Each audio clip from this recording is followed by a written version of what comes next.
Yes, kiri mu site Kampala. Omugagga Lwasa asobodde okuba nti agenda mu maaso n'okuba nti abikola. Afunyisizza omukyala gwe yali yakafuna olubuto ddala nga anytime from now tusuubira mwana. Wano nno Diana Nabatanzi byamulema okukola. Enjo abikoze era nga Lwasa musanyufu n'okuba nti agenda kwefunira akaana akalala. Lwasa ku lunaku lw'aba Father's Day yageze mu maaso n'okuba nti atulaga nti musajja wa ddala kubanga n'abaana be abalabirira era nga buli kimu kitambula talatibu nga bwe kirina okuba nti kitambula. Ebiseera ebisinga basire Queen mulowooza mugenda kubba abasajja muleme kubazaalira naye nga n'abasajja bababuuka kubanga abasajja tebajagaba nnyo. Mwatandika okuyiga obwo obuntu obuyisayisa bwe mwekola obw'ekisirusiru obwo kati nno abasajja bababuuka babakooye.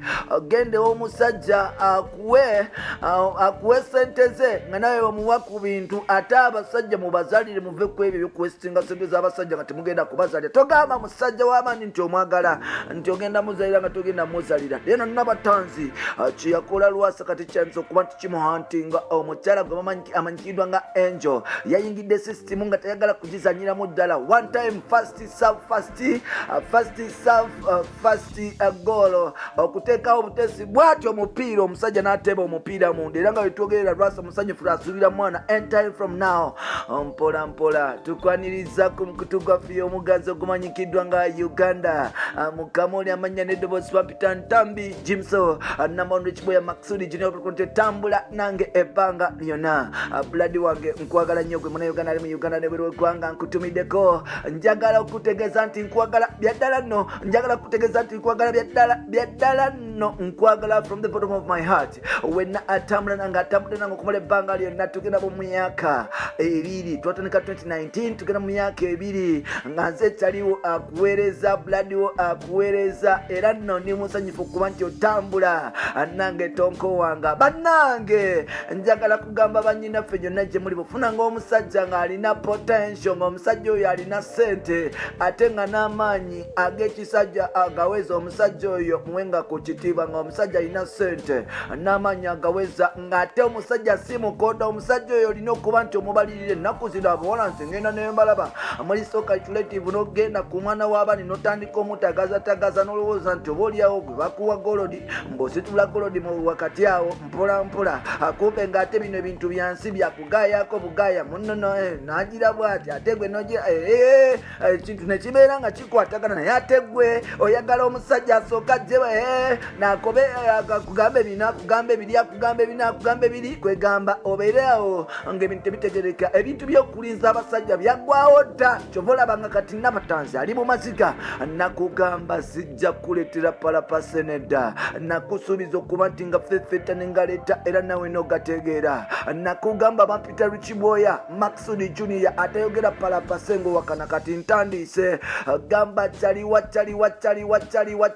nti omuvubuka gwe bayita Jimso wali wano aze asobole okuba nti akukutuusako amapya gonna tanafuna okuva e Uganda. Musajja mukulu amanyikiddwa nga legendary Emmanuel Lwasa Bakazi Kasazo yagenze mu maaso n'okuba nti atulaga ebyali byalema Diana Nabatanzi era nga Diana amaziga gamukulukuta agenda mu maaso n'okuba nti akolima mu bwamama. Ajjukira omusajja ono yakwata ssente nakolera Diana Nabatanzi business. Omusajja ono yakola ssente yakwata ssente napangisiza naguzimbira omukyala mukulu amanyikiddwa nga Diana Nabatanzi ennyumba. Omusajja ono yakwata ssente n'agulira Diana Nabatanzi emmotoka ekika kya Prado. Omusajja ono yakwata ssente n'akyusa endabika ya Diana Nabatanzi. Omukyala ono akola ku TV yasobola okuba nti agenda mu maaso n'okuba nti amuzanyako gatta okumusuulawo.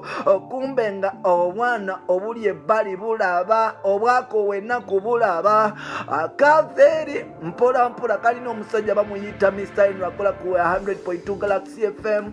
Mpola mpola omuwala oyo bamuyita Angel nga Henry alabiza Angel ennaku. Lwasa n'amulaba. Lwasa okumuyita Angel yagenderawo n'agamba mponya obwavu bw'aba radio presenter yes nagenda mu maaso n'okuba nti akita era nga yakiteera ddala n'agenda ewa Lwasa Diana bamusenza luti awo nno omukyala n'atega akanyeebwa bwe yateza akanyeebwa yategedde ddala era nga wetwogerera omukyala ono ali lubuto ali mu ttaano kwegamba yefunziza Lwasa ali mu ngalo ttaano ze bino nno bibyalemadde na Nabatanzi mwebale kuba nti mutambula naffe nzikiriza nkome wano olwo nate nkyaleeta n'amalala gwe beerawo olwo nno nsobola okuba nti kutuusako yenze Lukiboyawo Ntambi Jimso kankomewo.